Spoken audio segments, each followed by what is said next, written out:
گفت به من گفت شما رفیق منی. گفتم جان این بده؟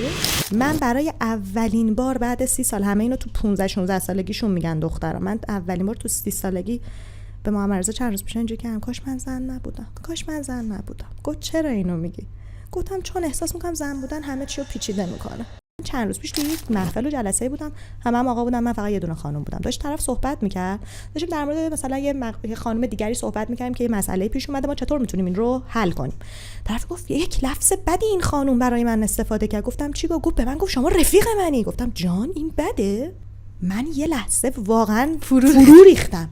گفتم الان به تو بگه رفیق منی، منظورش ببخش دوست پسرش که دوست دختر دوست پسری که نیست که. بابا چی میگی؟ چرا مقوله رو پیچیده میکنی؟